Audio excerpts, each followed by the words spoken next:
So another thing, be unapologetically yourself. And what that means is like I feel like some people get it misconstrued. That doesn't mean that you need to act out of character, right? Sometimes we push the limit of what we really are. But it's just to be in this like balanced area. Like you're on your playing field and you're basically understanding both sides of you. You're darker and you're lighter because we have bad thoughts. All of us have bad thoughts. And that's something that we should also touch up on, right? We all have bad thoughts. We all have negative things that come into our brains. As long as you don't stick and hold on to them and dwell on them, like, why am I thinking this way? What's wrong with me? No, you just observe it.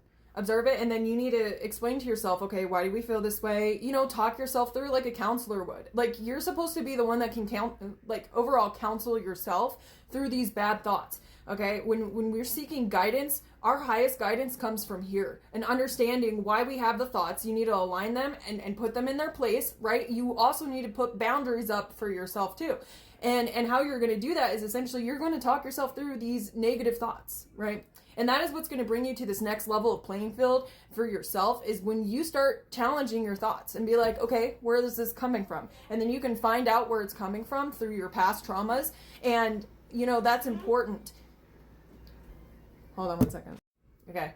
And see, this is another thing too. You get interruptions in life all the time, right? And sometimes we have to take a pause and a break and handle our situations that come, in front of us. And that's where your focus needs to be. Do not rush to the future, right? Okay, so what that means is also in terms of the mentality, right? So we get overwhelmed by so many responsibilities that fall into our lap all at once. You need to focus on things one by one. Put your full energy in one item, and then eventually it'll fall off. And then you go to the next item, eventually it'll fall off, and so on, and so on, and so on, right? That is also how you should be handling your negative thoughts, right? Face them as they come. Don't worry and dwell on everything that needs to get done in that moment. Just focus on how can I get over these heavy emotions. What you're going to be doing in life... What can I have to eat? Hold on.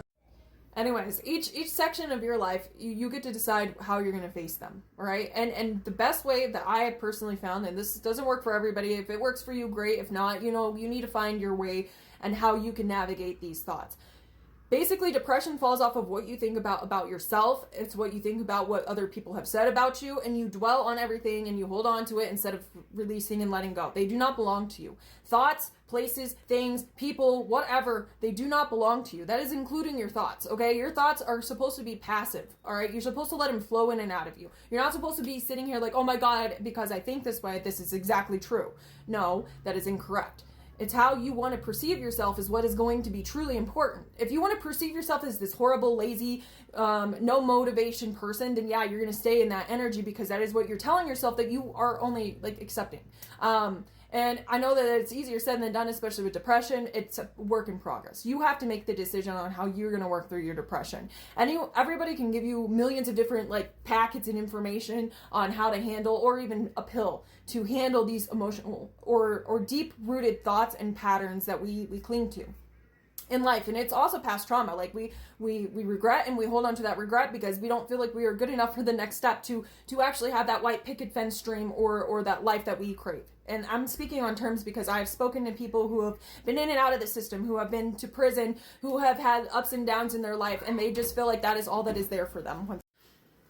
Anyways, what I was trying to get across here is like basically you get to decide on what is going to work and help you. And that's what you should be really focusing on. It's not what others or what has helped other people, okay? Those are just stepping stones. It is what is going to help you overcome this block for your life to move forward in a direction that is going to be both beneficial and enlightening for yourself. And some other things that I like, some key outside information too, is like people around you is also going to affect your overall health. So when you hang out with somebody and you feel worse when you get home, so let's say that you were feeling a little bit better and you think that hanging out with this friend is going to help you even like amplify your betterness, but when you get with them, it's actually bringing you down. Those are kind of the things that I want you to kind of pay attention to, because people can trigger some things and whisper in your ear. Sometimes healing also has to be done in silence and in private. Like you can talk about healing all day, every day, and try to be around people through that healing. Sometimes that is our block. Sometimes that is what is inhibiting our growth and furthering our destination. And letting go of people is one of the fucking crucial things in healing that you need to be doing, is learning to cut ties with people that no longer serve your highest good. Okay? Now, there will be people that will weave their way trying to bring back a relationship. But you have to also keep in mind, like, the possibilities of, like, retrograde. Like, I know that that's a lot to kind of keep tabs on, but you can have that discernment. It'll eventually come naturally. It's just a work in progress, all right? Everything is a work in progress, even your life. Your life is a work in progress. You are not behind, no matter what age you are, starting your journey to bettering self-improvement and also your destiny or your goals or your wants and dreams with this, the frugal, right? If you're working towards them, you are not going to fail. You have to put that energy and understand that everything takes time to build.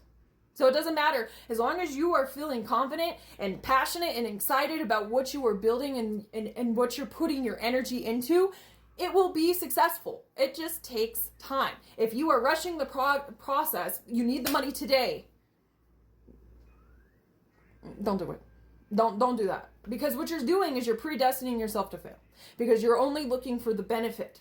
You're not looking for the longevity of what it's going to do for you as an individual in your soul and your process, right? Chasing money does not attract money. You need to chase the dream of who you are as an individual. When you realize that you as an individual person, you are going to rule out all the friends that do not like you for who you are.